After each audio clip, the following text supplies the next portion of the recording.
अस्सलामुअलैकुम। कैफ 4 आज के लेक्चर का आगाज करते हैं। Lecture number 4। आज के लेक्चर में क्या सीखने जा रहे हैं हम? एक कल जो होम असाइनमेंट आपको दी गई थी उसकी डिस्कशन करेंगे। होम असाइनमेंट किया आपने? और रिटर्न फॉर्म में किया आपने? कितने स्टूडेंट्स होम असाइनमेंट की हाथ उठाइए जरा पता चले। हाइब्रिड क्लास में किसी ने हाथ नहीं उठाया? हाँ शाबाश, अब ठीक है, गुड। फिर इसके बाद ऑफर एंड इट्स टाइप्स। आज हम नया कंसेप्ट स्टडी करेंगे। ऑफर क्या है और इसकी टाइप्स क्या होती हैं। कल के लेक्चर में क्या पढ़ा था? हाँ जी, कुछ बेसिक डेफिनेशंस हमने जो कॉन्ट्रैक्ट एक्ट में यूज होंगी। उसमें एक टर्म थी ऑफर, एक एक्सेप्टेंस, फिर एक थी कंसिडरेशन। ठीक है, तो हम उनमें से जो पहली प्रोबेबली जो टर्म आपने सीखी ऑफर, उसको हम स्टडी करने जा रहे हैं आज। तो ऑफर और उसकी टाइप सीखेंगे। डेफिनेशन हम पहले सीख चुके हैं, वो सिर्फ रेपिटेशन होगी डेफिनेशन की। ऑफर की टाइप सीखेंगे हम, क्या है, कितनी है। और फिर इसके बाद एसेंशियल्स ऑफ एन ऑफर या प्रपोजल भी कहते हैं, आपको पता है ऑफर को प्रपोजल भी कहते हैं। उसके एसेंशियल्स क्या होते हैं? एसेंशियल्स, ये एसेंशियल्स का वर्ड नोट कर लें। ये वर्ड बार बार डिफरेंट चैप्टर्स में आएगा। एसेंशियल्स का मतलब है वो कंडीशंस जो होना जरूरी हैं, तो हम उसे वैलिड ऑफर मानेंगे। अगर ये एसेंशियल्स में से कोई एक चीज भी मिसिंग हो, एसेंशियल्स में से कोई एक चीज भी मिसिंग हो, तो हम कहेंगे ये वैलिड नहीं है। यानी एसेंशियल्स ऑफ ऑफर में से एक एसेंशियल भी मिसिंग हो, हम कहेंगे ये वैलिड ऑफर नहीं है। उसी तरह एसेंशियल्स ऑफ एक्सेप्टेंस में से एक एसेंशियल्स भी मिसिंग हो, तो हम कहेंगे ये वैलिड एक्सेप्टेंस नहीं है। उसी तरह एसेंशियल्स ऑफ कंसीडरेशन में से एक एसेंशियल भी मिसिंग हो, हम कहेंगे ये वैलिड कंसीडरेशन नहीं है। तो एसेंशियल्स का वर्ड बार बार आएगा, डिफरेंट टॉपिक्स में आएगा। एसेंशियल का मतलब ये है कौन सी चीजें होना जरूरी है ताकि हम उसे एक वैलिड कंसीडर कर सके एक्ट। वो वैलिड एक्ट ऑफर भी हो सकता है, एक्सेप्टेंस भी हो सकता है, कॉन्ट्रैक्ट भी हो सकता है, कंसीडरेशन भी, और भी कुछ। तो आज हम क्या सीखने जा रहे हैं कि एक वैलिड ऑफर के लिए कौन कौन से एसेंशियल्स होना जरूरी है। शाबाश। तो आज के होम असाइनमेंट और कंसेप्ट्स की तरफ चलने से पहले कल के लेक्चर में से कोई क्वेश्चन पूछना चाहते हो पूछ लीजिए। कोई क्वेश्चन, कोई तो क्वेश्चन पूछ लें। जी जी।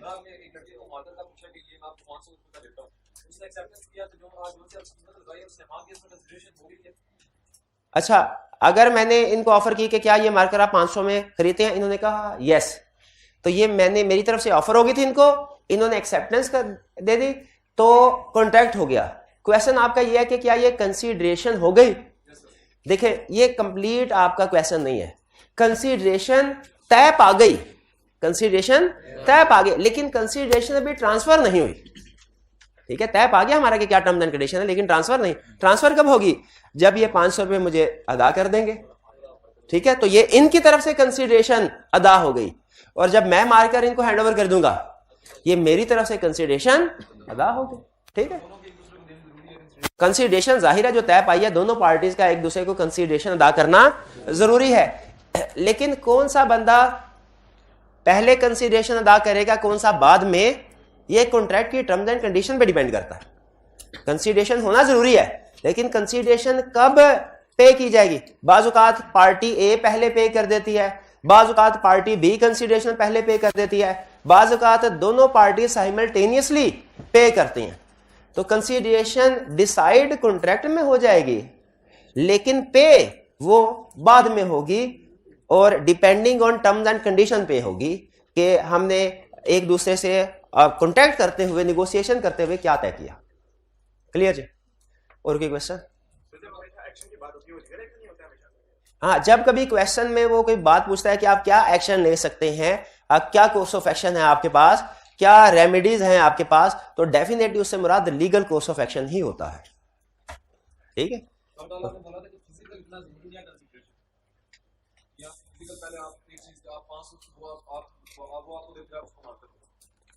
फिजिकल कंसीडरेशन होना जरूरी नहीं है। मैंने तो कल इस तरह की कोई बात नहीं की। क्या क्या क्या दोबारा पूछिए क्वेश्चन। पहले आपने कंसीडरेशन तय पाई तो अभी दी नहीं है, तो आज से कल पूछा तो आपने कहा था अगर देना जरूरी नहीं है, अगर तय पा जाए तो ठीक है, ये एग्रीमेंट हो गया। हाँ बिल्कुल, वो तो मैं आज भी यही कह रहा हूं। अगर तय पा गई कंसीडरेशन तो एग्रीमेंट हो गया, जब टर्म्स एंड कंडीशन तय। लेकिन इसका यह मतलब नहीं है कि अगर एग्रीमेंट हो गया तो बाद में कंसीडरेशन उन्हें देनी नहीं हो, कंसीडरेशन तो पे करेंगे बाद में, ठीक है, कंसीडरेशन पे करेंगे जी। क्या कोई ऐसा एग्रीमेंट होता है जिनमें कंसीडरेशन इन्वॉल्व नहीं होती? आपको याद है कल मैंने एग्जांपल दिए थे, क्या एग्जांपल दिए थे कल? हाँ जी, वालदैन वाली, घर वाले, तो वो है ऐसे कुछ एग्रीमेंट्स, एक्सेप्शंस हैं, लेकिन नॉर्मल रूल क्या है? No consideration no contract. Normal rule है तो हर एक कॉन्ट्रैक्ट में कंसीडरेशन होगी। नहीं नहीं, ऐसी कोई बात नहीं होती कि कॉन्ट्रैक्ट हो गया कंसीडरेशन नहीं, नहीं ऐसी नहीं, कंसीडरेशन पहले तय होना जरूरी। कॉन्ट्रैक्ट अब कर रहे हैं आप, उसके ऊपर अमल फ्यूचर में होगा, ये पॉसिबल है, ये पॉसिबल है, लेकिन जो उसकी टर्म्स एंड कंडीशन है वो आज ही तय होंगी। जैसे मैं आपके साथ ये तय कर सकता हूं कि मैं अपनी गाड़ी आपको 20 लाख में 6 महीने के बाद बेचूंगा, ये मैं तय कर सकता हूं अभी कि मैं अपनी गाड़ी, इसमें जो भी ट्रांसफर होगा कंसीडरेशन का वो फ्यूचर में हो रहा है, लेकिन कॉन्ट्रैक्ट में आज ये तय होना जरूरी है कि कंसीडरेशन क्या होगी, कंसीडरेशन क्या होगी, ठीक है जी।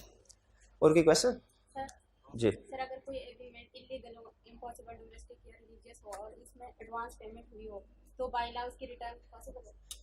अगर कोई एग्रीमेंट ऐसा है जो वैलिड नहीं है, ठीक है, यानी वैलिड कॉन्ट्रैक्ट नहीं है, कोई ऐसा एग्रीमेंट जैसे इलीगल है, जैसे इम्पॉसिबल है, जैसे सोशल, डोमेस्टिक या रिलीजियस नेचर का है, ऐसे एग्रीमेंट जो है कॉन्ट्रैक्ट तो नहीं होते, लीगली इन्फोर्सेबल तो नहीं होते, लेकिन अगर इनमें कोई एडवांस वगैरह अदा कर दिया गया है तो क्या वो वापस हो सकता है? जनरल रूल है नॉर्मली वापस हो सकता है, नॉर्मली वापस हो सकता है। तो कोई भी कॉन्ट्रैक्ट जब उसका अगर कोई एग्रीमेंट है उसका एडवांस दे दिया है और वो इन्फोर्सेबल बाय लॉ नहीं है या बाद में नहीं रहता इन्फोर्सेबल बाय लॉ, तो उसका जो एडवांस होगा नॉर्मली वो वापस होगा, वो वापस होगा जी। सर निकाह का एग्रीमेंट जो है वो सोशल भी है, डोमेस्टिक भी है, लेकिन लॉ में वैल्यू और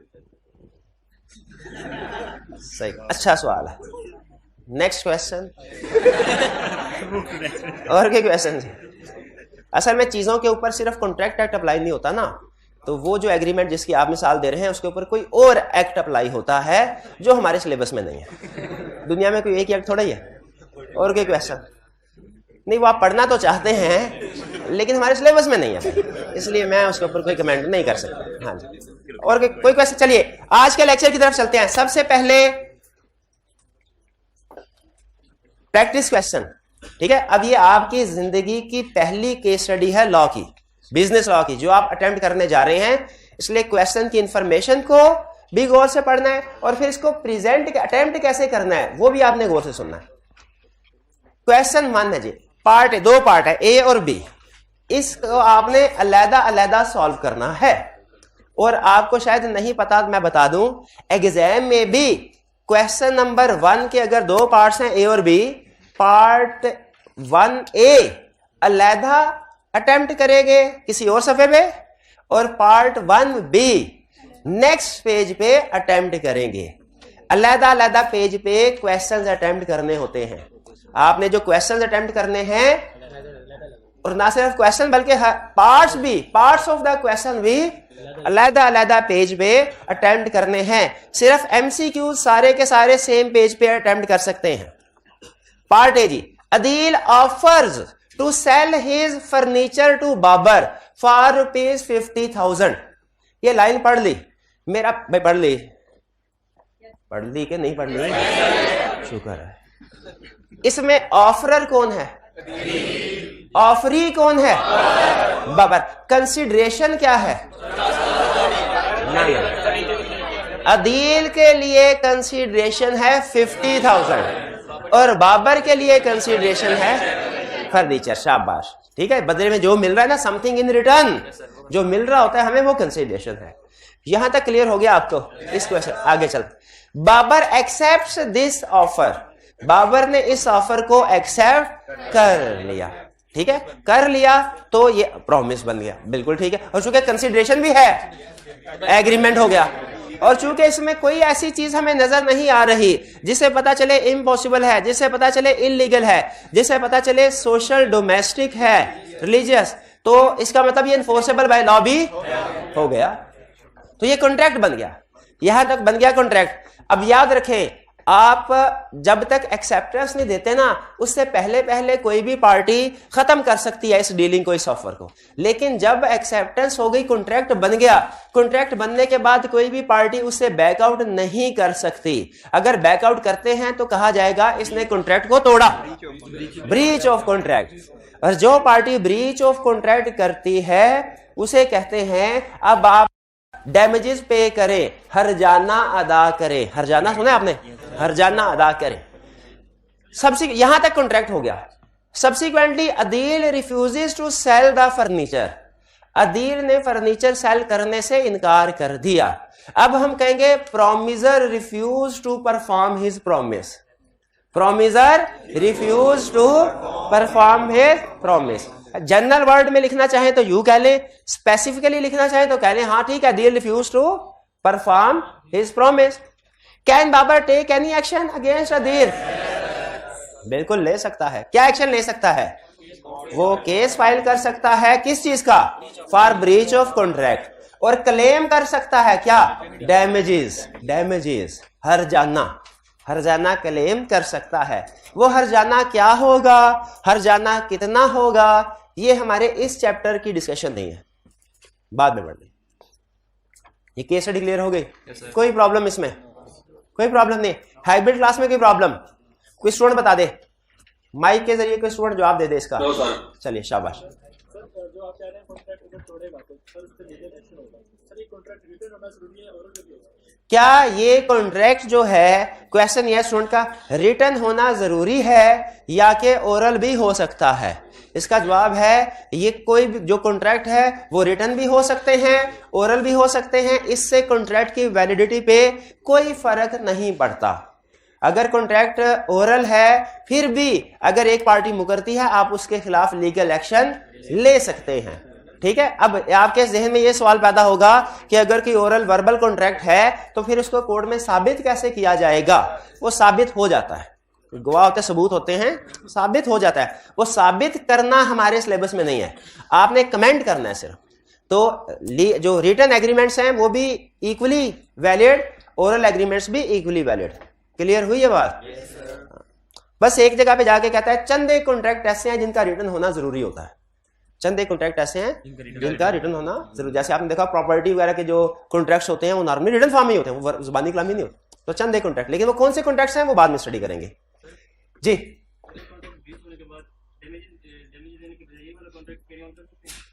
क्या अगर कोई एक पार्टी कॉन्ट्रैक्ट का ब्रीच करे और तो दूसरी पार्टी डैमेजेस लेने की बजाय क्या कोर्ट को ये कह सकती है कि सर इसी कॉन्ट्रैक्ट को पूरा किया जाए?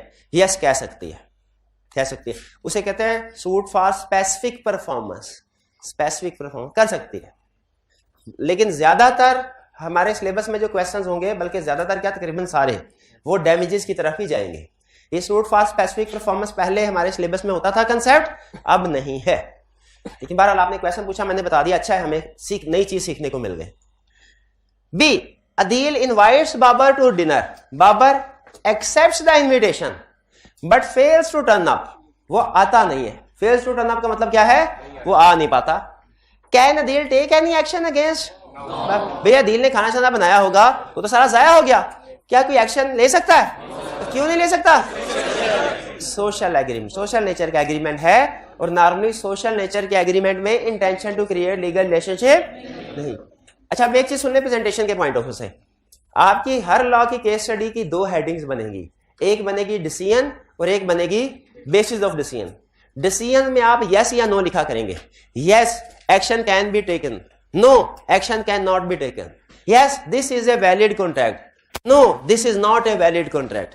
इस तरह के अल्फाज होंगे आपके। ये आपका क्या है? डिसीजन, फैसला। दूसरी हेडिंग होगी basis of decision. Basis of decision में आपने रीजनिंग बतानी है उसकी, ठीक है। जैसे बी वाला हिस्सा है, इसमें आपने लिखा कि no, Adeel can not take any action against Babar, ये आपका हो गया डिसीजन। अब बेसिस ऑफ डिसीजन क्या होगा? Because this is a social agreement, ठीक है, and there is no relationship, there is no intention to create legal relationship in social agreement. Clear? यानी डिसीजन भी दिया, बेसिस ऑफ डिसीजन भी देने हैं। सिर्फ यस नो करके आपने ये नहीं समझना क्योंकि आपको पता है जब भी कोई जज सजा सुनाता है तो वो क्या कहता है कि जी फांसी, या वो कहता है ताज़ीरात पाकिस्तान की दफा 302 के तहत फांसी। बताइए, सिर्फ फैसला सुनाता है कि वो कानून की किताब का सेक्शन का रेफरेंस भी देता है? तो आपने भी सिर्फ क्या फैसला सुना देना है या कि रेफरेंस भी देना है उस लीगल प्रोविजन का? वो जो रेलिवेंट लीगल प्रोविजन का ये है आपका क्वेश्चन। हाँ जी, दो हिस्से होंगे, decision, basis of decision. Clear जी? अच्छा, अब दोनों चीजें होनी चाहिए सोल्यूशन में। पहले कौन सी चीज हो, बाद में कौन सी चीज हो, इससे फर्क नहीं पड़ता।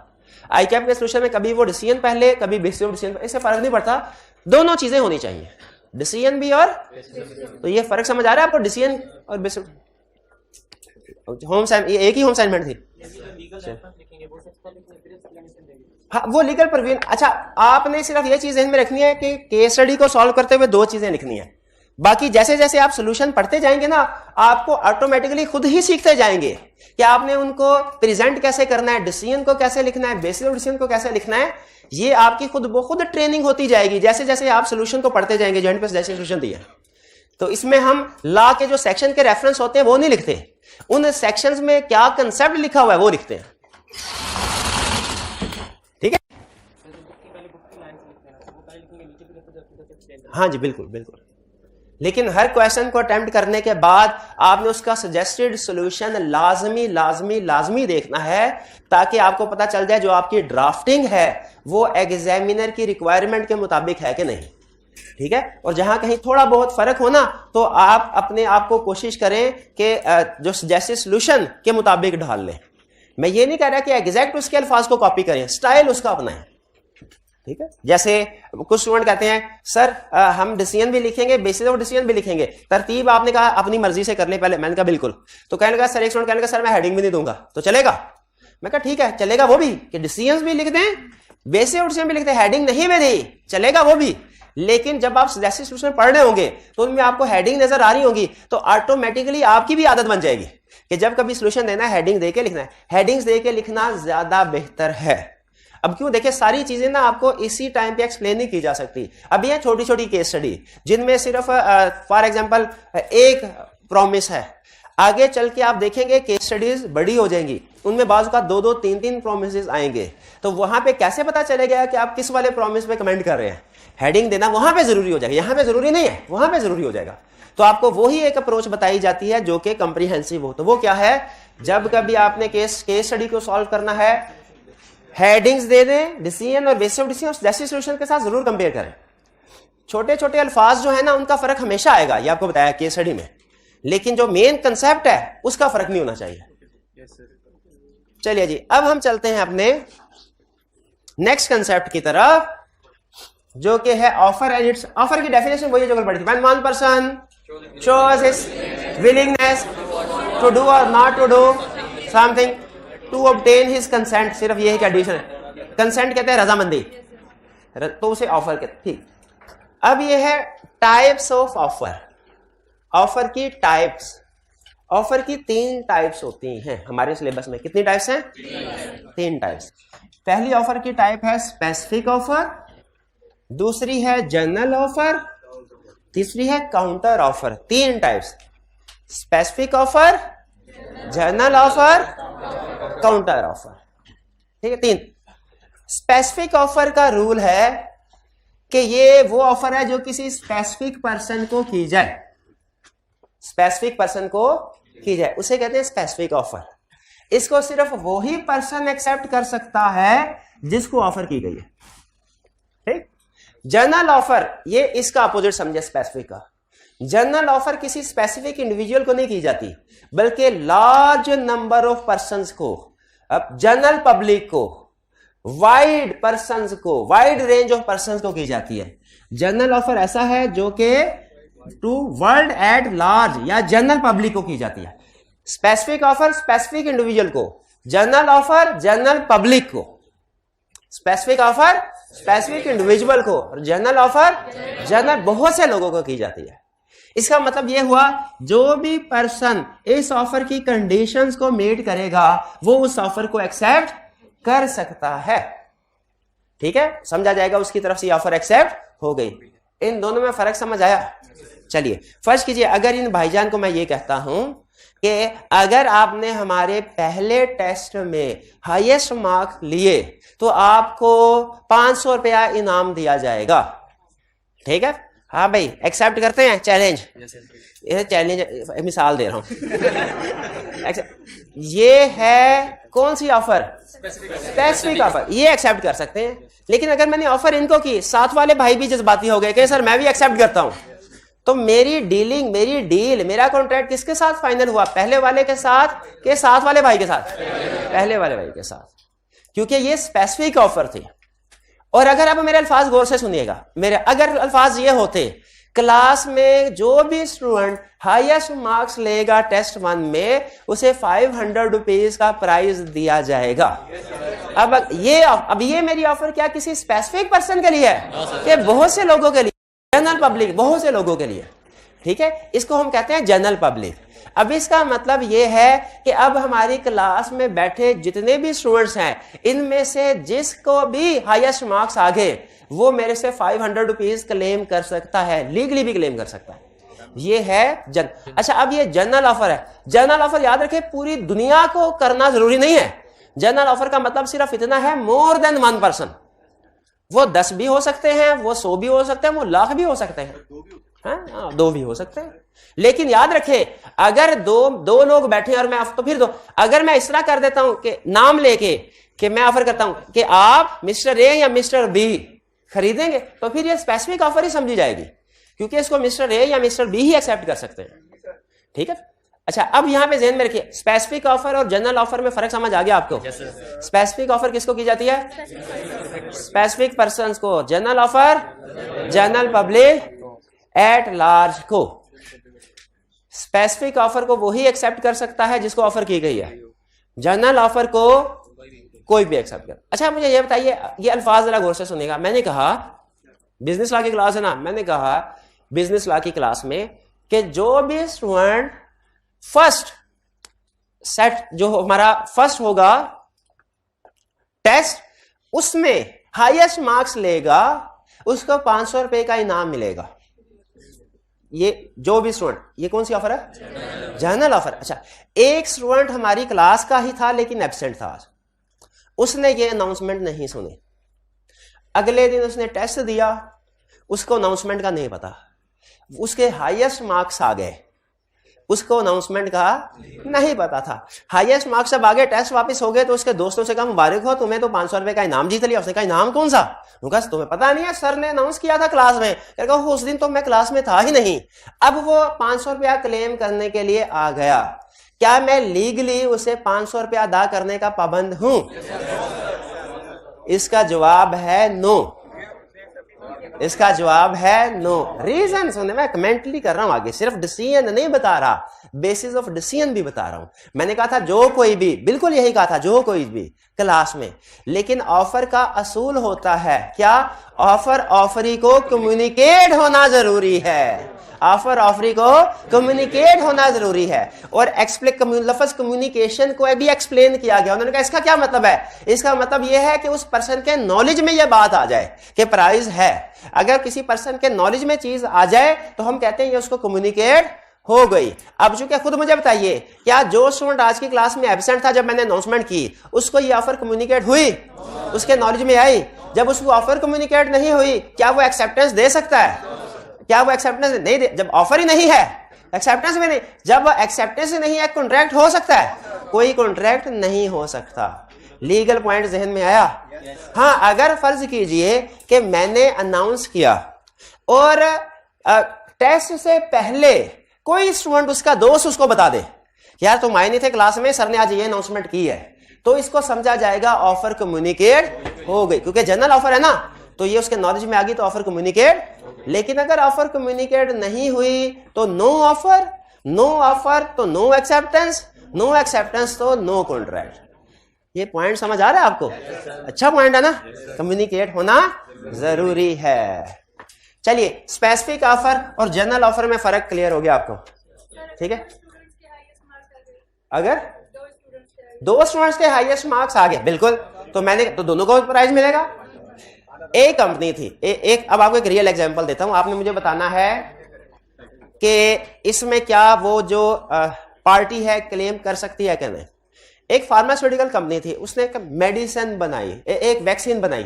फर्ज कीजिए, पुराना केस है लेकिन फर्ज कीजिए कोरोना वायरस की वैक्सीन, और उसने इसको एडवर्टाइज करते हुए ये कहा कि जो जो पर्सन इस वैक्सीन को यूज करेगा, अगर इस वैक्सीन को यूज करने के बाद उसे कोरोना हो गया, कंपनी उसको 50,000 रुपए अदा करेगी। नॉर्मली इस तरह की चीजें तो मनी बैक गारंटी या एडवर्टीजमेंट में इस तरह के अल्फाज इस्तेमाल किए जाते हैं। तो ये एडवर्टीजमेंट के कमोबेश ये अल्फाज थे। एक पर्सन ने ये पढ़ लिया और फिर उसके बाद इस वैक्सीन को खरीदा, इस्तेमाल किया, बाद में कोरोना हो गया उसको, ठीक है। अब जब कोरोना हो गया, उसने कंपनी के खिलाफ केस कर दिया कि मुझे 50,000 रुपए अदा किए जाए। केस समझ आ गया। मेरा पहला क्वेश्चन, बताइए ये स्पेसिफिक ऑफर थी कि जनरल ऑफर? शाबाश, ये जनरल ऑफर। दूसरा क्वेश्चन, क्या ये उस पेशेंट को कम्युनिकेट हो गई थी? उसने जब कंडीशन, इस ऑफर की कंडीशन क्या थी कि खरीदना है, उसने खरीद के उसको इस्तेमाल कर लिया, क्या 50,000 के लिए हकदार है? क्लेम यस, क्लेम कर सकता है, ठीक है जी। अब ये होगी स्पेसिफिक ऑफर, जनरल। अब इसके बाद है काउंटर ऑफर। काउंटर ऑफर सुनिएगा, ये बड़ी इंटरेस्टिंग है। मैंने इन भाईजान से कहा, अगर आपकी फर्स्ट पोजीशन आ गई ना टेस्ट 1 में, आपको 500 रुपया इनाम दिया जाएगा। 500 रुपया इनाम दिया जाएगा। इन्होंने कहा नहीं सर, 500 नहीं 1000 रुपया करे कम से कम 1000। ये जो मैंने कहा था वो थी ऑफर के जवाब में इन्होंने जो जवाब दिया वो है काउंटर ऑफर। क्या इन्होंने मेरी ऑफर को एक्सेप्ट कर लिया? एक्सेप्ट नहीं किया, बल्कि बदले में काउंटर ऑफर कर दी। नॉर्मली जब पार्टीज निगोशिएशन कर रही होती है ना, तो ये इस तरह के अल्फाज आपको सुनने को मिलते हैं। तो इसने मेरी ऑफर को एक्सेप्ट नहीं किया, बल्कि काउंटर ऑफर दे दी। याद रखिए, काउंटर ऑफर का रूल है, अब ना जब मैंने कहा था ना कि अगर तुम्हारी फर्स्ट पोजीशन मैं 500 रुपया दूंगा, उस वक्त मैं ऑफरर था, ये ऑफरी। लेकिन जब इसने काउंटर ऑफर की तो उस वक्त ये ऑफरर हो गया, मैं ऑफरी। याद रखिए rule, counter offer cancels original offer. Counter offer cancels original offer. अब मैंने इनकी बात को, इन्होंने कहा सर कम से कम 1000 तो होना चाहिए, ठीक है, कम से कम 1000 तो मैंने कहा 1000 ऐसे ही होना चाहिए। अच्छा, अब मैं साइड पे अपना काम करना शुरू हो गया। टेस्ट में इनकी पहली पोजीशन आ गई। पहला क्वेश्चन मेरा, क्या 1000 रुपया क्लेम कर सकते हैं? क्योंकि वो इन्होंने ऑफर किया था कि सर कम 1000 था, लेकिन मैंने कहा ऐसे ही होना चाहिए, ऐसे मैंने उसको एक्सेप्ट नहीं 1000। क्या इन्होंने कहा सर फिर 500 तो दे। इंटरेस्टिंगली लॉ यहां पे कहता है इनको 500 रुपया भी नहीं मिलेगा। 500 रुपया भी क्यों नहीं मिलेगा?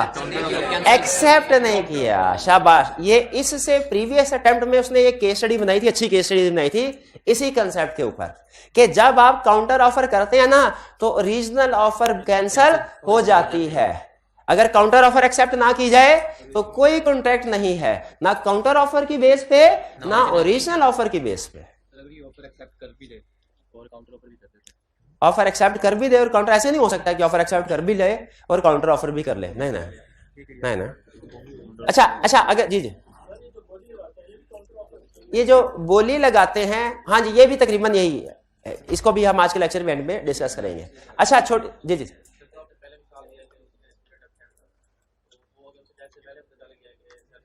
हाँ, अगर किसी जो स्टूडेंट क्लास से एब्सेंट था उसे टेस्ट से पहले कोई और स्टूडेंट बता दे, ये मैं बताया, तो उसको समझा जाएगा ऑफर कम्युनिकेट हो गई है, और अगर उसकी फर्स्ट पोजीशन आ जाती है उसको इनाम मिलेगा। नहीं, देखिए उसने जो कंडीशन पूरी कर लेना ना, ऑफर को बाज औकात ऐसा होता है कि हम यस करके एक्सेप्ट करते हैं, लेकिन बाज औकात हम उस कंडीशन को पूरा करके एक्सेप्ट करते हैं, ठीक है। जैसे फर्ज कीजिए कि कॉलेज वाले ये कहते हैं कि जी अगर किसी स्टूडेंट ने एडमिशन लेना है तो वो कॉलेज आके एडमिशन फॉर्म फिल कर दे, ठीक है। ये तो जो कॉलेज आके एडमिशन फॉर्म फिल करेगा उसके साथ रिटन फॉर्म में उसके साथ कॉलेज का एग्रीमेंट हो गया, एडमिशन हो गया। अब फर्ज कीजिए कि ऑनलाइन स्टूडेंट्स है और कॉलेज ये कहता है कि जिन स्टूडेंट्स से एडमिशन लेना हो वो हमारे ऑनलाइन अकाउंट में फीस जमा करवा के ऑनलाइन फॉर्म सबमिट कर दे। अब अगर कोई फीस जमा करवा के फॉर्म सबमिट कर लेता है तो क्या, हालांकि उसने कॉलेज की मैनेजमेंट को फेस टू फेस नहीं मिला, लेकिन कॉलेज की मैनेजमेंट ने ऑफर की जो कंडीशन लगाई थी कि फीस जमा करवाओ फॉर्म सबमिट करो, वो उसने कंडीशन पूरी कर दी, क्या ये उसकी तरफ से एक्सेप्टेंस हो जाएगी कि नहीं, और कॉन्ट्रैक्ट हो गया कि नहीं? बिल्कुल कॉन्ट्रैक्ट हो गया। तो कॉन्ट्रैक्ट के लिए बाज़ औक़ात यस नो करना जरूरी नहीं होता, उसकी अगर कोई कंडीशन है वो आप कंडीशन पूरी कर दें तो समझा जाता है ये आपकी तरफ से इंप्लाइड एक्सेप्टेंस हो गई। ठीक, चलिए आगे चलते हैं जी।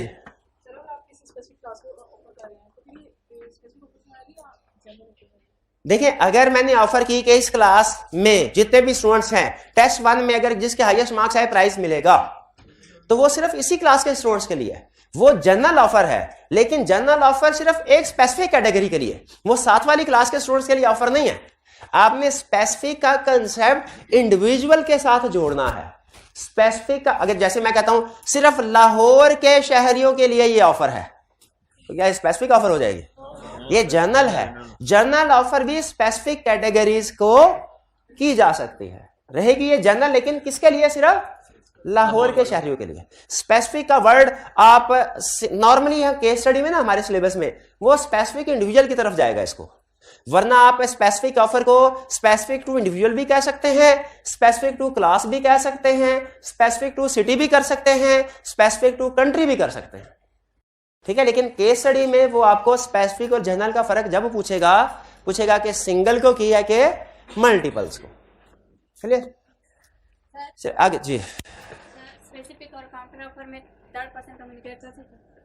नहीं, क्या स्पेसिफिक ऑफर में कोई थर्ड पर्सन एक्सेप्ट कर सकता है? कम्युनिकेट, हाँ कम्युनिकेट कर सकते हैं, बिल्कुल कम्युनिकेट किसी भी तरीके से हो सकता है, कम्युनिकेशन होना जरूरी है। अच्छा, अब मैं अभी तक आपको जो कुछ पढ़ाया है उसका एक छोटी सी एक एग्जांपल के साथ मैं चाहता हूं हम कंसेप्ट को रिफ्रेश कर लें। अगर आपने सही बता दिया तो आगे चलेंगे। हम कॉलेज से बाहर निकले, सामने रिक्शे वाले खड़े, 2-3 रिक्शे वाले खड़े थे। सबसे पहले आगे जो रिक्शा खड़ा था, हमने उसे कहा भाई हमारा घर है ठोकर न्याज बेग के करीब, क्या आप वहां पे चलोगे? उसने कहा जी सर बिल्कुल चलूंगा। तो हमने कहा अच्छा 500 रुपये देंगे हम, ठीक है। हमने पूछा कितने पैसे? उसने कहा जितने मुनासिब हो दे दीजिएगा। हमने कहा 500 मुनासिब है। उसने कहा नहीं 500 नहीं सर 700। पहली चीज मुझे ये बताइए, क्या ये स्पेसिफिक ऑफर है कि जनरल? क्योंकि सिर्फ उसी पहले जो रिक्शा खड़ा उसी को ऑफर की, जो हमने ऑफर की वो ऑफर, और जो उसने 500 हमने 500, उसने कहा नहीं 700, काउंटर ऑफर। हमने कहा 700 नहीं, और फिर हम दूसरे रिक्शे की तरफ चले गए, ठीक है। उसने पीछे से आवाज दी, उसने कहा सर चले 500 ही दे दें। हमने कहा नहीं अब 500 में भी नहीं जाना हमने। उसने कहा नहीं सर रुक जाएं, कॉन्ट्रैक्ट हो गया मेरा और आपका, अब आप कॉन्ट्रैक्ट को तोड़ नहीं सकते। आपने 500 का कहा था, अब मैं 500 में जाने को तैयार हूं। क्या वैलिड कॉन्ट्रैक्ट क्रिएट हो गया? क्यों नहीं क्रिएट हुआ? जो 500 वाली ऑफर थी वो खत्म हो गई। किस वक्त खत्म हुई? जब उसने काउंटर ऑफर की, और काउंटर ऑफर हमने रिजेक्ट कर दी, तो इसका मतलब है इस वक्त कोई भी ऑफर अलाइव नहीं है और कोई भी एक्सेप्टेंस नहीं है, कोई भी कॉन्ट्रैक्ट भी नहीं है। ये समझ आ रही है तरतीब? चलिए अच्छा अब आगे चलते हैं। ये ऑफर की types clear? 3 types, specific, general, counter. आगे चलते हैं एसेंशियल्स ऑफ ऑफर या प्रपोजल। किसी भी एक ऑफर या प्रपोजल वैलिड होने के लिए क्या चीजें होना जरूरी हैं? चीजें बहुत सिंपल है। सबसे पहले 2 पर्सन, कहता है जब कभी ऑफर करनी है आपने तो 2 पर्सन्स का होना जरूरी है, एक ऑफरर, दूसरा ऑफरी। एग्री करते हैं? अकेला बंदा कह रहा है मैं अगर खुद से ही, सर ने नाम अनाउंस ही नहीं किया, मैं खुद से यह वादा करता हूं कि अगर मेरी फर्स्ट पोजीशन आ गई तो मैं खुद को 1000 रुपया इनाम दूंगा। क्या ये वैलिड ऑफर है? नहीं। क्यों नहीं है? 2 पर्सन का होना जरूरी है, एक ऑफरर एक ऑफरी। आप अपने आप को कोई ऑफर नहीं कर सकते, अपने आप के साथ कोई एग्रीमेंट कॉन्ट्रैक्ट नहीं कर सकते। दूसरा intention to create legal relationship होना चाहिए। ये हमने स्टडी कर लिया कि नॉर्मली जो सोशल, डोमेस्टिक, रिलीजियस, इलीगल, ये जो इस तरह के कॉन्ट्रैक्ट्स होते हैं इसमें intention to create legal relationship नहीं। नॉर्मली जो बिजनेस एग्रीमेंट्स होते हैं उनमें intention to create legal relationship होता है, लेकिन जो सोशल डोमेस्टिक एग्रीमेंट्स होते हैं इनमें intention to create legal relationship नहीं होता। नॉर्मली बिजनेस कॉन्ट्रैक्ट में, वो आपको याद है अभी जो पहली केस स्टडी की थी, क्या वो फर्नीचर में intention to create, business contract था ना, उसमें intention to create legal relationship था, और जो दूसरा था डिनर वाला, उसमें intention to create legal relationship नहीं था। तो इसीलिए पार्टीज में intention to create legal relationship होना चाहिए। अच्छा, लेकिन मुझे ये बताइए, एक और कंसेप्ट में आ गया, क्या इसका यह मतलब है कि दो दोस्तों के दरमियान में कभी कोई कॉन्ट्रैक्ट हो ही नहीं सकता? हो सकता है, हो सकता है, अगर intention to create legal relationship हो। Intention to create legal relationship कैसे पता चलेगा? अगर कॉन्ट्रैक्ट में लिख दिया जाए ना, भाई अगर आप डिनर पे ना आए तो मैं आपके खिलाफ हर्जाने का केस कर दूंगा, अगर ऑफर करते हुए ये लाइन ऐड कर दी जाती तो फिर इसका मतलब intention to create legal relationship है कि नहीं? है। जो पार्टी ये कह दे कि ब्रीच के केस में एक दूसरे के खिलाफ केस करेंगी, तो इसका मतलब intention to create legal relationship. Next, certain and definite. जो ऑफर की टर्म्स एंड कंडीशन है वो सर्टेन एंड डेफिनेट होनी चाहिए। ठीक है, सर्टेन एंड डेफिनेट। जैसे क्या कंसीडरेशन है, ये क्लियरली लिखा होना चाहिए। जी भाईजान, जॉब का इंटरव्यू हो रहा है और एक कैंडिडेट से पूछा गया कि आपको हम ये जॉब देने को तैयार हैं, ठीक है, आप कितने पैसे एक्सपेक्ट करते हैं? उन्होंने कहा जी 1 लाख। इंटरव्यू करने वाला कहता है नहीं, हम तो 80,000 देंगे। अगर ये 80,000 एक्सेप्ट कर लेते हैं तो वैलिड कॉन्ट्रैक्ट हो गया 80,000 पे, क्योंकि clearly terms and condition agree हो गई। लेकिन अगर ये कहते सर जितने आप मुनासिब समझेंगे उतने दे दीजिएगा, जितने आप मुनासिब समझें उतने दे दीजिएगा, अदा कर दीजिएगा, तो इसमें चूंकि टर्म्स एंड कंडीशन क्लियर नहीं है, लॉ कहता है ये वैलिड कॉन्ट्रैक्ट नहीं होगा। ठीक है जी, टर्म्स एंड सर्टेन। बल्कि इसकी वो एग्जांपल देता हूं जो आई कैप ने दी है, सर्टेन एंड डेफिनेट के। कहता है एक पर्सन है, उसके पास 2 गाड़ियां, एक है ब्लैक एक वाइट। एक दूसरे पर्सन ने कहा कि आप अपनी गाड़ी 10 लाख में बेचेंगे। अब पहले वाले पर्सन के पास कितनी गाड़ियां? 2, एक ब्लैक और एक वाइट। उसने कहा यस बेचूंगा 10 लाख में। क्या वैलिड कॉन्ट्रैक्ट हो गया? शाबाश। लॉ कहता है नहीं, क्योंकि टर्म्स एंड कंडीशन, रीजन क्या है? Terms and condition certain and definite नहीं। क्यों सर्टेन एंड डेफिनेट नहीं? ये तो बताया ही नहीं कौन सी गाड़ी, क्योंकि उसके पास 2 गाड़ी, तो बताना चाहिए कि व्हाइट गाड़ी का एग्रीमेंट हो रहा है कि ब्लैक का। ठीक है। अच्छा, एक और एग्जांपल है मिलते जुलते। उसमें एक पर्सन के पास एक ही गाड़ी है व्हाइट, दूसरे पर्सन ने कहा कि आपने गाड़ी 10 लाख में बेचोगे, पहले वाले ने कहा यस। क्या ये एग्रीमेंट वैलिड है? ये कैसे वैलिड है? इसमें भी ब्लैक है कि व्हाइट, ये नहीं एग्री हो रहा। हाँ जी, उसके पास है ही एक ही गाड़ी, तो इसका मतलब है अंडरस्टूड है, जो उसके पास गाड़ी है उसी की डील हो रही है। शाबाश। तो ये समझ आ गई आपको, कॉन्ट्रैक्ट करते हुए टर्म्स एंड कंडीशन सर्टेन होनी चाहिए, डेफिनेट होनी चाहिए। Next, communicated to offeree. ये तो हमने डिस्कस कर ही लिया कि offer must be communicated to. अगर ऑफर कम्युनिकेट नहीं हुई ऑफरी को तो वो वैलिड ऑफर, वैलिड ऑफर नहीं तो एक्सेप्टेंस नहीं, एक्सेप्टेंस नहीं तो कॉन्ट्रैक्ट नहीं। जी हाँ, ड्यूली कम्युनिकेटेड या कम्युनिकेटेड एक ही बात है। जैसे मैंने बताया था, contract, valid contract, binding contract, इनका एक ही मतलब होता है। लॉ में ना बाजुकात जोर देने के लिए कुछ ना कुछ अल्फाज को साथ में ऐड कर दिया जाता है, तो कम्युनिकेटेड या ड्यूली कम्युनिकेटेड एक ही बात है। नहीं, कोई ऐसी अगर होगी तो मैं बता दूंगा। फिर मे बी कंडीशनल, ऑफर में भी कंडीशनल, यानी ऑफर के साथ कंडीशन को अटैच किया जा सकता है। तो जैसे फर्ज कीजिए हम रिक्शे वाले से कहें कि अच्छा हम आपको 500 रुपया दे देंगे, लेकिन कैश में नहीं, जायज कैश के जरिए। ये हमने ऑफर के साथ कंडीशन अटैच कर दी। जब ऑफर के साथ कोई कंडीशन अटैच कर दी जाए ना, तो इसे कहते हैं कंडीशनल ऑफर। अब जो ऑफरी है, जो वो अगर ऑफर को एक्सेप्ट करेगा तो उसे एज इट इज कंडीशन के साथ एक्सेप्ट करना पड़ेगा। अगर वो इन कंडीशंस को चेंज करने की कोशिश करता है, अगर ऑफरी कंडीशंस को चेंज करने की कोशिश करता है, तो वो उसकी तरफ से काउंटर ऑफर समझी जाएगी। ठीक है, तो ऑफर कंडीशनल हो सकती है, लेकिन रूल क्या है कि ये कंडीशंस स्पेसिफिकली कम्युनिकेट की जाए ऑफरी को। और कब की जाए? At time of contract. At time of contract offeree इनको मॉडिफाई नहीं कर सकता। ऑफर इनको मॉडिफाई, उसे अगर कंडीशनल ऑफर है तो एज इट इज एक्सेप्ट करनी पड़ेगी। ठीक है जी। एक बंदा होटल में गया, किसी दूसरे शहर में सैर करने के लिए गया, होटल काउंटर पे कहने लगा भाई नाइट स्टे करने हैं, रेंट क्या है? उसने कहा जी 2000 पर नाइट रेंट है हमारा। उसने कहा लाओ फिर एग्रीमेंट सिंपल था, उसके ऊपर कोई ज्यादा टर्म्स एंड कंडीशन नहीं लिखी हुई थी। एग्रीमेंट साइन किया, रेंट पे कर दिया, एग्रीमेंट हो गया। अब इसके बाद सामान लेके रूम में गया, सो गया। सुबह मॉर्निंग वॉक पे गया, वापस आया, पता चला उसका सारा सामान चोरी हो गया। जब उसने होटल मैनेजर को बुलाया और कहा मुझे मेरा चोरी हो गया सामान, आप अदा करें इसको जो मेरा नुकसान हुआ है। होटल मैनेजर ने कहा सर आप अपने कमरे में ये जो ये दरवाजा है ना, इसके पीछे देखिए हमने नोटिस लगाया हुआ है। उसने दरवाजे के पीछे देखा, नोटिस लगा और पहले से लगा हुआ था कि सामान की हिफाजत खुद करें, गुमशुदगी की सूरत में होटल इंतजामिया जिम्मेदार नहीं होगी। यानी वो जो रेंट था, जो रूम था, उसे इसी कंडीशन पे रेंट आउट कर रहे थे कि सामान की हिफाजत खुद करनी है। बताइए क्या अब इस मुसाफिर को उसका डैमेजेस मिलेंगे कि नहीं मिलेंगे? क्यों नहीं मिलेंगे?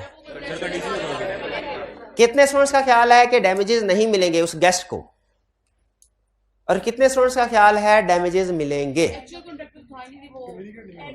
यस, डैमेजेस मिलेंगे। इसकी रीजन ये है कि बेशक कंडीशन थी, लेकिन condition at a time of contract communicate नहीं की गई थी, कंडीशन बाद में कम्युनिकेट की गई थी। तो कंडीशन का ऑफर के साथ कंडीशन हो सकती हैं, इसमें कोई प्रॉब्लम नहीं, लेकिन कंडीशन का at time of contract communicate होना जरूरी है। अगर कम्युनिकेट बाद में हुई वो वैलिड कम्युनिकेशन नहीं समझी जाती। ठीक है, और ऑफर उसको मॉडिफाई भी नहीं कर सकता। टर्म्स एंड कंडीशन में चीज नहीं लिखी हुई थी, नहीं लिखी हुई थी उसमें टर्म्स एंड कंडीशन ज्यादा नहीं लिखी हुई थी, सिर्फ उन्होंने सिर्फ रेंट वगैरह लिखा हुआ था।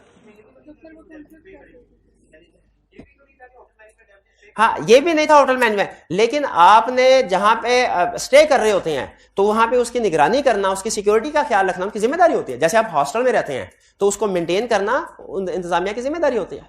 अच्छा चलें एक और एग्जांपल सुने। एक बंदा अपने जो कपड़े दिलवाने के लिए लॉन्ड्री शॉप पे गया, वहां पे उसने अपने कपड़े, तो उन्होंने रसीद काटे। रसीद के बैक साइड पे, अच्छा फ्रंट पे सिर्फ ये लिखा हुआ था कि जी चार्जेस क्या हैं आपने, और आपने कितने पैसे अदा करने, एडवांस कितना, और बाकी पैसे आप कितने अदा करेंगे, बस कुछ नहीं लिखा था। और रिसीट की बैक साइड पे लिखा हुआ था अगर आपके कपड़ों में कोई नकदी या कीमती चीज है, उसके जाया होने की सूरत में हम जिम्मेदार नहीं होंगे। ठीक है, ये बैक साइड पे लिखा था, फ्रंट में नहीं। और कस्टमर को बताया भी नहीं गया कि बैक साइड पे भी कोई इंस्ट्रक्शंस हैं। फिर उसको दे दिए गए उसके इनवॉइस।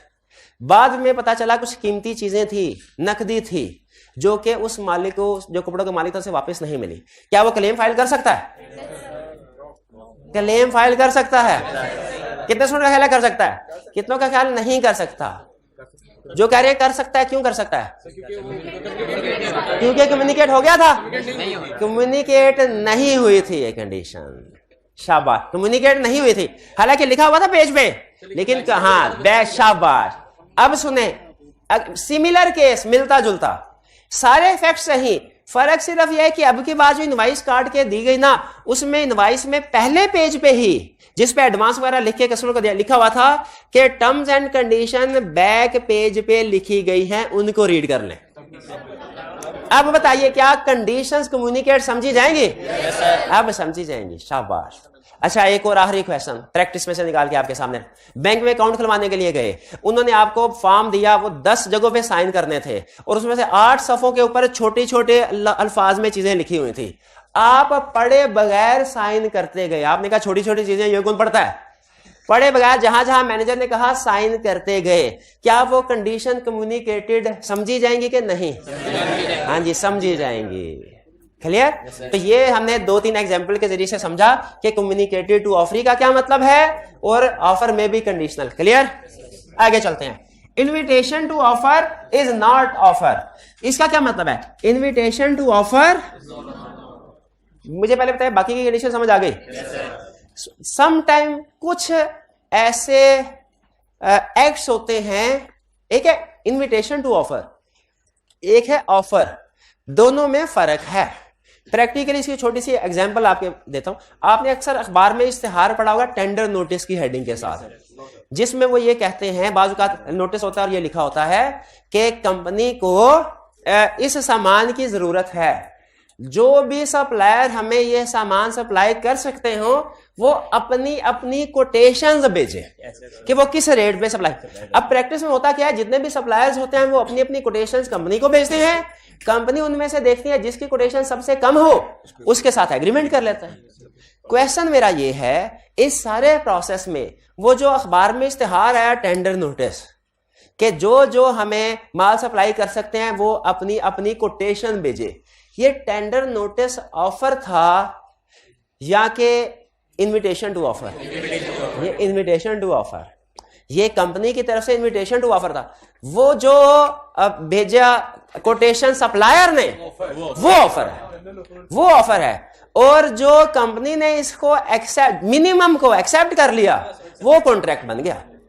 अब इसमें बाजुकात ऐसा होता है कि कुछ सप्लायर कहते हैं हमने भी कोटेशन भेजी थी तो हमें तो ऑर्डर मिला ही नहीं, और वो ब्रीच ऑफ कॉन्ट्रैक्ट का केस फाइल कर देते हैं और अपने केस में लिखते हैं कि कंपनी ने जो अखबार में इश्तिहार दिया था ना ये उनकी तरफ से ऑफर थी और हमने जो कोटेशन भेजी ये हमारी तरफ से एक्सेप्टेंस थी कि हमें इस रेट में मंजूर है, तो कॉन्ट्रैक्ट हो गया।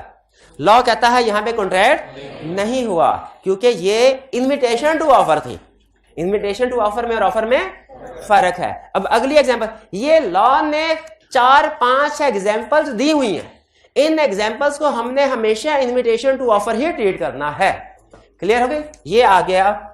फिर इसके बाद sale and purchase by tender. अगली एग्जांपल सुने, आप डिपार्टमेंटल स्टोर पे गए, वहां पे शेल्फ पे देखा आपने कोई प्रोडक्ट थी, प्रोडक्ट डिस्प्ले, जैसे फर्ज कीजिए कोई शैम्पू था और उसके साथ उसकी प्राइस भी लिखी हुई थी।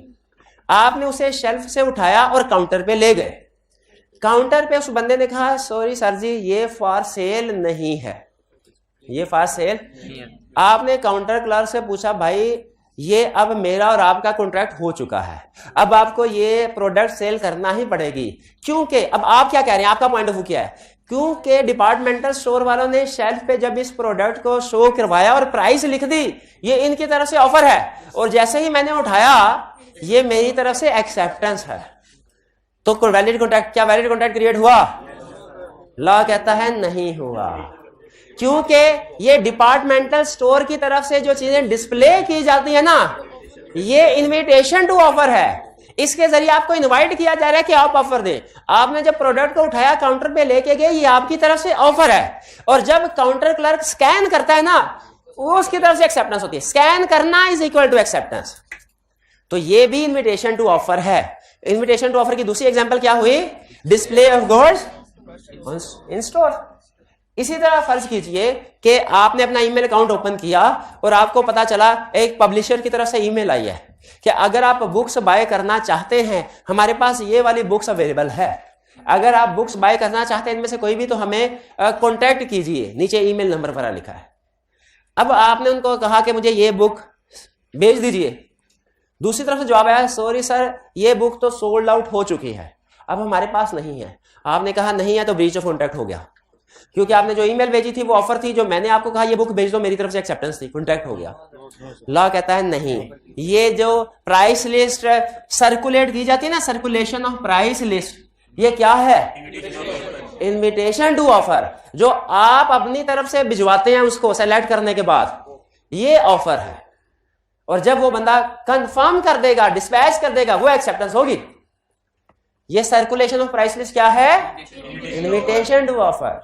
अब ये ध्यान में रखिएगा, ऐसा ना हो आप कहें कि सर ने तो एग्जांपल दी थी ईमेल वाली और केस स्टडी में एग्जांपल आ गई फेसबुक वाली, उसमें उसने प्राइस लिस्ट फेसबुक में सर्कुलेट करवाई है, तो भी कंसेप्ट यही रहेगा, सर्कुलेशन ऑफ प्राइस लिस्ट, ये इनविटेशन टू ऑफर। इसी तरह अब फर्ज कीजिए कॉलेज अगर एडवर्टाइजमेंट लगाता है कि जी हम ये कैफ 5 बैच स्टार्ट करने जा रहे हैं, जो इंटरेस्टेड कैंडिडेट्स हैं वो फौरन कॉलेज पहुंच के एनरोलमेंट करवाए। एक बंदा कॉलेज पहुंचा एनरोलमेंट करवाने के लिए, पता चला सीट्स क्लोज, क्या वो ब्रीच ऑफ कॉन्ट्रैक्ट का केस कर सकता है? वो कहने लगा आपने बोर्ड लगाया था, आपकी तरफ से ऑफर थी और मैं एनरोलमेंट करवाने के लिए पहुंच गया, मेरी तरफ से एक्सेप्टेंस है, कॉन्ट्रैक्ट हो गया। तो वो बोर्ड जो लगा था वो क्या था? Invitation to offer. तो ये 4 एग्जाम्पल्स हैं, इनमें आपने ज्यादा सोचना समझना नहीं है, बस जहन में बिठा लेना ये सारी की सारी इनविटेशन टू ऑफर है। आखिरी एग्जाम्पल ऑक्शन की, ये रियल केस के साथ आपको एक्सप्लेन करता हूं। कराची में ऑक्शन होने लगे, अखबार में इश्तिहार आया कि इस दिन ऑक्शन होगी, जो जो हिस्सा लेना चाहते हो पहुंच जाएं 25 तारीख को शाहराह कायदे आजम, जो भी एड्रेस है। एक बंदा चला गुजरावाला से, और जब कराची पहुंचा तो उसे पता चला कि वो ऑक्शन कैंसिल हो चुकी है। अब उसने कहा आप लोगों ने, जो ऑक्शन की इंतजामिया थी, नीलामी करनी थी जिन्होंने, उन्हें कहा कि आप लोगों ने ब्रीच ऑफ कॉन्ट्रैक्ट किया है। आपने जो अखबार में इश्तिहार दिया था ना 25 तारीख को ऑक्शन होगी, तो मैं उसमें हिस्सा लेने के लिए आया। वो आपकी तरफ से ऑफर थी कि ऑक्शन होगी। ऑक्शन किस चीज की करवाएं? किसकी करवाएं? जहाज की ऑक्शन थी। मैं, आपने हेलीकॉप्टर की, चलो हेलीकॉप्टर ऑक्शन थी। मैं गुजरावाला से कराची पहुंचा, ये मेरी तरफ से एक्सेप्टेंस थी। अब हमारा कॉन्ट्रैक्ट हो गया, मुझे हेलीकॉप्टर बेचे। क्या ये कॉन्ट्रैक्ट हो गया? क्यों नहीं हुआ? ये जो, हाँ जी, एडवर्टीजमेंट ऑक्शन की थी ना, ये इनविटेशन टू ऑफर थी। ऑफर तो इस पर्सन ने लगानी थी ऑक्शन में पहुंच के, और वो अगर ऑक्शन वाला हाईएस्ट ऑफर होती तो वो उसको आपको पता है 10,001, 10,002, 10,003 वो एक्सेप्टेंस होती। भाई समझ आ रहा है? तो आपके लिए ये एक छोटा सा अलहदा कंसेप्ट है। अच्छा, ये हमारे नॉर्मली कंसेप्ट से ना थोड़ा सा हट गया है इनविटेशन टू ऑफर। आपने बाकियों के ऊपर तो खूब गौर व फिक्र करना है, सिर्फ ये जो invitation to offer is not offer है ना, इसको याद कर लेना है।